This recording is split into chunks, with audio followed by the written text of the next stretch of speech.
Hey folks, just got my tall windshield for my Zero SRF. Not bad. Seems pretty tall. Comes with a manual. Mounting brackets. Some screws. All right, let's get started. Right, let's add these rubber grommets into here. Goes in like so. Okay, and I believe these just go right to the back of the windshield. It's going to be a small washer with these 6mm screws.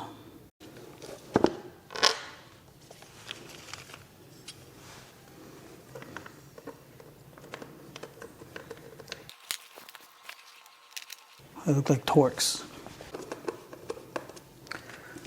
So as you tighten these will expand, as you can see there. The standard method of installing this is to mount this on top. See that? On top of there with standoffs, but because I have this ROX extension and back 1 inch, we're gonna have to modify. I've already loosened these, so we're just gonna remove them slowly.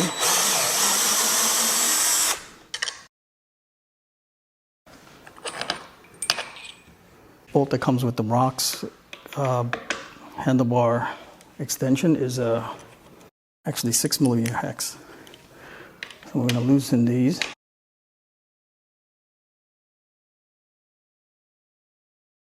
Now let's see if I can actually fit the windshield on here.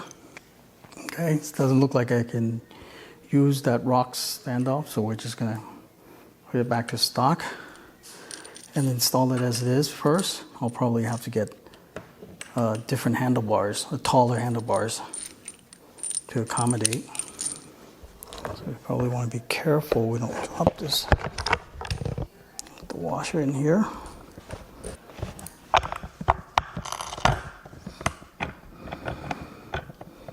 Let's twist the bar up once we get this mounted. It's a fluke that that one is tight. These other ones are not. Go right in.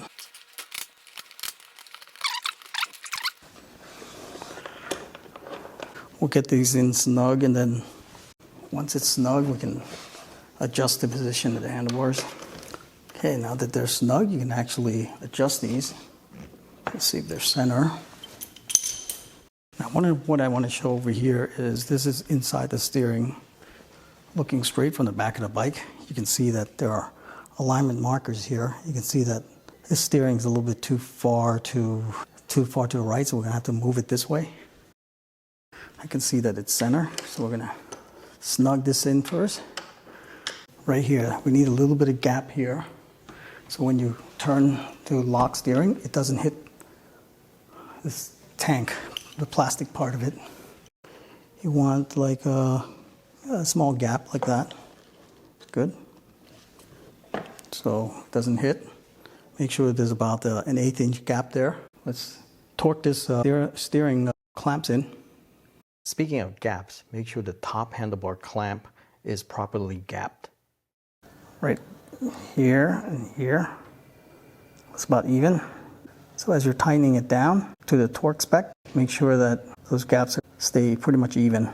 So we're going to cross tighten these. 1, 2, 3, 4.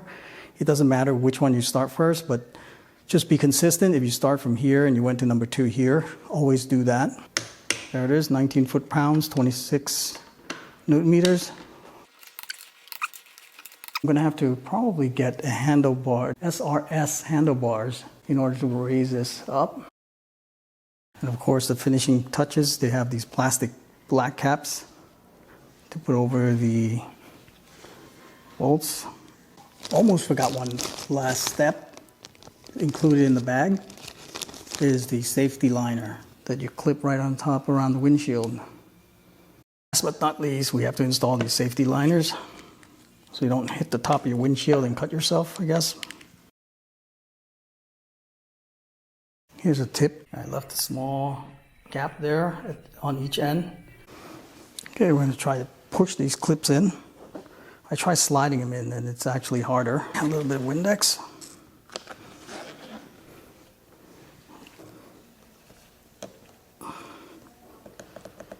Oh, yeah. There.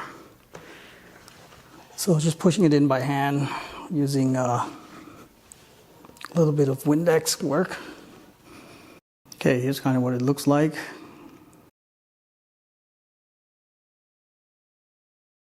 So this is looking from the front. You can see here I am flat-footed. I'm up to the tank. And you can see from the windshield, it's right up to my chest. The wind flows right over. On the width profile, it's good. Blocks pretty much the wind coming right at you. So you don't have to hang on as hard. Although the wind does hit your helmet, which is actually something I want. Okay, here's a side profile. Standing with the bike. Sit, riding. This is what it looks like. I can still duck down. Yep. Sportier. I can move my back all the way to the end and then lean down with the helmet. You see the windshield is just high enough to block most of the wind coming to my body. And I get a good flow of wind with the least amount of turbulence right into the helmet, so I can have all the vents in the helmet opened.